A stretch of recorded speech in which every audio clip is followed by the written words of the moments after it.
Comment comptez-vous vous y prendre pour arriver à l'objectif du 100% d'énergie renouvelable? Et c'est là mon propos d'alerte.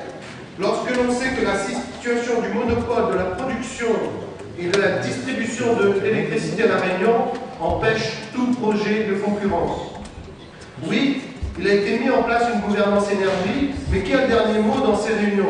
En tout cas, pas les petites entreprises réunionnaises du photovoltaïque qui demandent toutes de soutenir les projets d'autoconsommation où l'on consomme directement la majeure partie de ce qui est produit, au lieu de revendre à un petit prix, voire un prix dérisoire, mais dont EDF, évidemment, ne veut pas. Je le cite, puisque c'est le seul distributeur.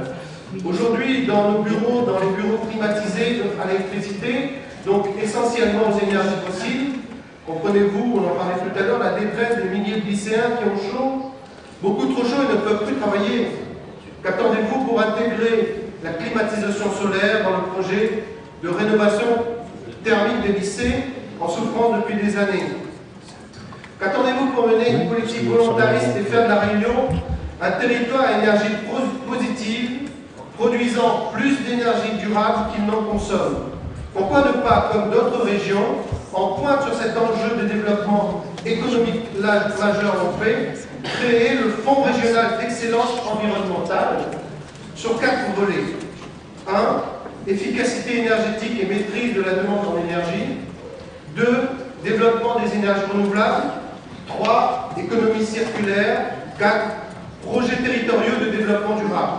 Monsieur le Président, Mesdames et Messieurs les élus, nous vous demandons d'engager des actions concrètes pour une politique énergétique régionale qui ne soit plus à la traîne et sous la coupe de lobby, mais doit être la véritable locomotive du développement durable de La Réunion. Nous vous demandons donc une volonté, mais aussi une vision à la hauteur des enjeux et des changements auxquels nous sommes tous, Réunionnaises, Réunionnais, confrontés. La Réunion peut et doit devenir un exemple en la matière, une Réunion qui avance, une Réunion à énergie positive. Et pour cela, il faudra bien faire le choix de ne pas être dépendant d'un seul partenaire. C'est peu de cas du travail qui a été fait jusqu'à maintenant par l'ensemble des partenaires, par les solaristes notamment.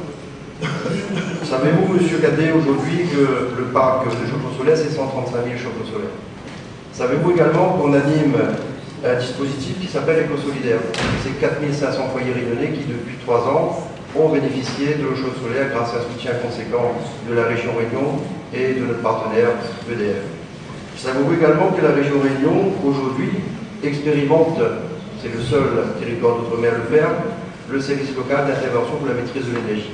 En fin d'année, ce seront 3500 foyers qui auront été accompagnés, sensibilisés sur le fait qu'il faut mieux consommer. Il faut faire en sorte que celles et ceux qui vont souvent vers les CCS pour leur faire payer leur facture d'électricité aient la possibilité d'avoir une lecture de facture, un diagnostic et enfin avoir des réponses notamment à travers le dispositif qu'on anime, le dispositif Éco-Solidaire notamment. Vous avez mis en avant tout à l'heure le fait que la gouvernance énergie peut-être a des défaillances, que la région Réunion répondrait aux ordres d'un partenaire. Savez-vous, M. Cadet, que cette gouvernance énergie a été saluée non pas par un ministre de droite, par le Premier ministre lorsqu'il est venu l'année dernière inaugurer la centrale Bardo-Ocampo. Cette gouvernance énergie aujourd'hui, elle accueille le conseil départemental, la préfecture, l'ADEME, le SUDELEC, EDF et l'ensemble des partenaires privés.